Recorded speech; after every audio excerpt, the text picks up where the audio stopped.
Shalom teman-teman yang dikasihi dalam Kristus. Pada hari ini saya akan membagikan satu kebenaran firman Tuhan untuk kita semua, untuk kita lakukan, bahkan untuk kita renungkan setiap harinya. Nah, kebenaran firman ini saya beri judul adalah Not a Single Fighter. Seperti seseorang yang terus berjalan, sahabat kita ya, seringkali kalau kita ada dalam kesesakan biasanya selalu datang, yaitu sahabat yang baik gitu kan. Nah, kalau di sini saya mau bawa kita semua untuk lihat, teman-teman untuk lihat satu gambar foto yang ada di samping saya. Ini ada foto apa?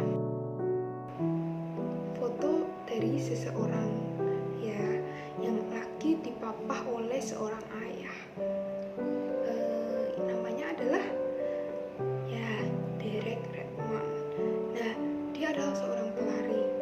Pelari itu kan kalau setiap hari itu kan berlatih, bahkan dalam pertandingan ini tidak sengajaan terjadi. Ada situasi-situasi yang tanpa sepengetahuan kita terjadi. Nah, waktu itu juga dia terjadi. Kakinya yang sedang berlari itu ternyata ada situasi yang tidak diinginkan dan itu menyebabkan sakitnya setengah mati gitu kan. Nah, dari situ dia berlari, tapi ketika terjadi kondisi seperti itu, apa yang dia lakukan? Kalau seringkali kalau kita ada dalam satu situasi yang ada dalam kendala, kita seringkali kan stop gitu kan. Cukup, ini melelahkan. Seringkali seperti itu yang terjadi. Tapi teman-teman lihat apa yang dia lakukan. Ternyata si Derek ini tetap melanjutkan pertandingannya meskipun ada tim medis yang datang. Nah, dalam pertandingan pasti kan tim medis datang kalau ada situasi-situasi yang nggak terkendali. Nah, seperti itu. Tim medis juga datang untuk mau mengangkat Derek untuk beristirahat, untuk masuk ke ruangan medis gitu ya. Tapi yang Derek lakukan apa? Dia menolak. Dia mau tetap melanjutkan pertandingannya karena dia tahu nih, dia percaya ada kemenangan meskipun dia merasa bukan juara satu, meskipun dia bukan menjadi pemenang dalam situasi perlombaan sebenarnya ya, bukan juara satu seperti itu ya, medali bahkan itu. Tapi Derek percaya ada juga orang yang mungkin dikecewakan. Nah, ini yang kadang kita lihat nih, kalau kita ada dalam situasi, waduh, kalau aku berhenti sekarang kan kuliah gitu ya, sudah semester 7, kalau aku berhenti sekarang nampaknya banyak orang yang aku kecewakan, seperti itu kan. Tapi Derek berjalan dan dia percaya, dia terus berusaha melanjutkan pertandingannya sampai nih garis finish. Dan garis finish itu memang sebentar lagi. Dan ada sesosok yang menolong kehidupannya. Siapa dia? Ternyata ayahnya sendiri. Meskipun ayahnya bilang, "Hai Derek, lebih baik kamu beristirahat," gitu ya, kalau dibahasakan. Tapi apa yang Derek lakukan? Dia tetap berlari, bukan berlari karena kakinya timpang, dia berjalan sambil dipapah oleh ayahnya. Ini luar biasa. Kalau kita rasakan, bahkan kita alami dalam kehidupan, teman-teman pasti ngerasa ini luar biasa karena kita tidak pernah berjalan sendiri, karena ada sesosok pribadi yang selalu menopang hidup kita. Bahkan kalau di dunia, orang tua, teman-teman, sahabat-sahabat kita, mereka yang menopang kehidupan kita. Tapi berjalannya waktu, mereka juga akan meninggalkan. Contohnya apa? Ketika kita menikah, pasti kita berjalan sendiri bersama pasangan, atau kita berusaha hidup sendiri.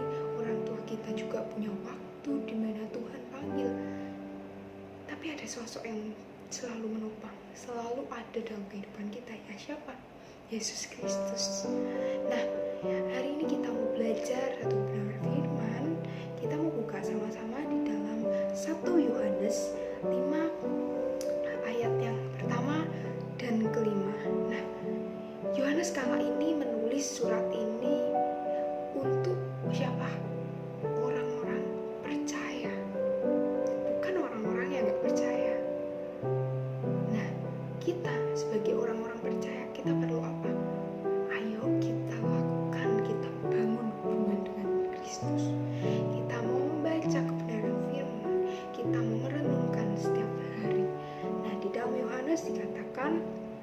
teman-teman, sebelumnya saya ini akan membagi beberapa tips ya untuk kita berjuang nih, kan orang percaya kita berjuang dalam yang orang percaya hadapi, yaitu apa? Kesesakan yang terjadi. Dalam kasus ini mungkin seringkali kita hadapi nih ekonomi, atau mungkin kita hadapi sosial kita yang lagi gak baik. Nah, kita belajar. Yang tips pertama kita perlu lakukan apa sih? Kita mau sama-sama baca. Judulnya, LAI memberi judul yaitu Iman Mengalahkan Dunia. Wow, luar biasa ya, iman mengalahkan dunia. Iman yang gak pernah kita sadari ternyata mengalahkan dunia, mengalahkan kesesakan yang ada. Setiap orang yang percaya bahwa Yesus adalah Kristus lahir dari Allah. Baca sampai di sini dulu. Setiap orang yang percaya bahwa Yesus adalah Kristus lahir dari Allah. Jadi tips yang pertama yaitu kita mesti percaya. Kita mau taruh nih kepercayaan kita pada Allah terlebih dahulu. Bahkan dikatakan di ayat yang kelima, siapakah yang mengalahkan dunia selain daripada dia yang percaya bahwa Yesus adalah anak Allah. Ini kuncinya nih, yang mengalahkan dunia adalah yang percaya bahwa Yesus Kristus adalah Allah. Mengalahkan dunia itu apa? Kita ada dalam tekanan, tapi kita masih bisa bertahan. Kita tidak dikuasai oleh hawa nafsu pikiran yang jahat. Kita tidak dibawa dan terhanyut oleh keberagaman dosa yang sebenarnya mau mengikat, tapi kita putuskan karena ada iman percaya kepada Allah, kepada Kristus. Dan oleh sebab itu, dosa tidak akan memperdaya kita lagi. Nah, itu tips yang pertama. Yang perlu kita lakukan adalah percaya. Yang kedua yang perlu kita lakukan adalah kita mau baca di ayat selanjutnya. Dan setiap orang yang mengasihi Dia yang melahirkan, mengasihi juga Dia yang lahir daripadanya. Mengasihi Dia yang melahirkan, mengasihi siapa? Mengasihi Allah. Tips yang kedua ini ternyata bercabang. Mengasihi Allah, Dia yang melahirkan, dan juga mengasihi dianya kecil, yaitu orang-orang yang dilahirkan, orang-orang percaya yang ada dalam Kristus. Kita mengasihi Allah dan juga mengasihi sesama kita. Dilanjut di ayat yang kedua, inilah tandanya bahwa kita mengasihi anak-anak Allah, yaitu apabila kita mengasihi Allah serta melakukan perintah-perintahnya. Jadi mengasihi Allah adalah satu tanda bahwa kita ini tidak berjalan sendiri. Mengasihi Allah, mengasihi sesama, dan juga taat perintahnya. Perintahnya dalam Yohanes ini disingkat menjadi dua. Pertama, mengasihi Allah dan sesama. Yang kedua, perintahnya yaitu kita beriman dan percaya. Jadi sebenarnya ini ayat ini tapi ayat ini dibolak-balik supaya kita nih paham. Banyak penekanan di sini supaya kita nih yang seringkali miss sebagai orang percaya adalah mengasihi sesama kita. Yang seringkali miss sebagai orang percaya itu mengasihi Tuhan dan tidak menduakan Dia. Yang seringkali kita miss sebagai orang percaya yaitu kita nggak beriman sepenuhnya, menyerahkan hidup kita sepenuhnya kepada Kristus yang sebenarnya mau menunggu kita untuk percaya, menunggu kita untuk mengasihi Dia. Karena terlebih dahulu Ia memberikan kasih itu kepada kita. Makanya kita bukan pribadi yang berjuang sendiri nih, tapi Kristus yang terlebih dahulu pernah berjuang sendiri. Dan itu untuk kita semua, Ia berkorban ayatnya yang ketiga dikatakan sebab inilah kasih kepada Allah, yaitu bahwa kita menuruti perintah-perintahnya. Ya, perintah-perintahnya itu gak berat. Perintahnya apa tadi? Mengasihi dan juga beriman, percaya. Di ayat yang keempat, sebab semua yang lahir dari Allah mengalahkan dunia. Dan inilah kemenangan yang mengalahkan dunia, iman kita. Iman adalah dasar ketika kita beriman kepada Allah.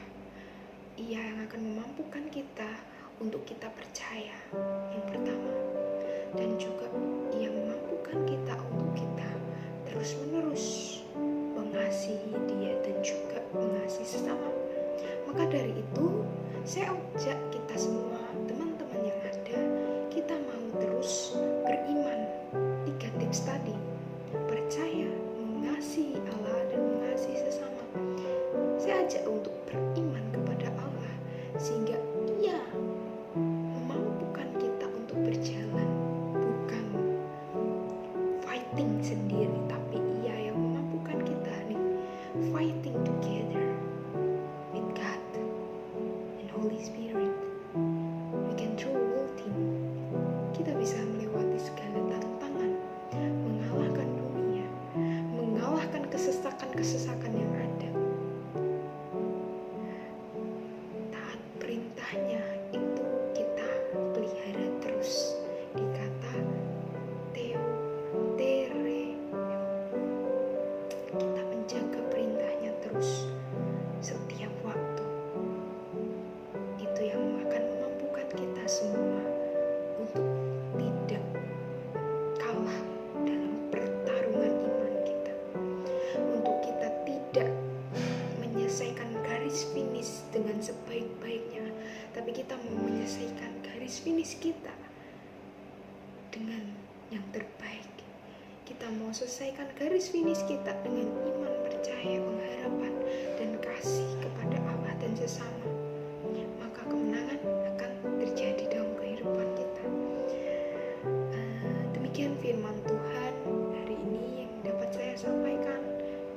Cukup banyak kekurangan, tapi biarlah Roh Kudus yang akan memampukan kita untuk terus bertumbuh mengenal Dia, mengalami jamahannya setiap hari, dan menjadi dampak yang menyenangkan hati Tuhan di hadapan sama-sama kita. Terima kasih, Tuhan Yesus memberkati.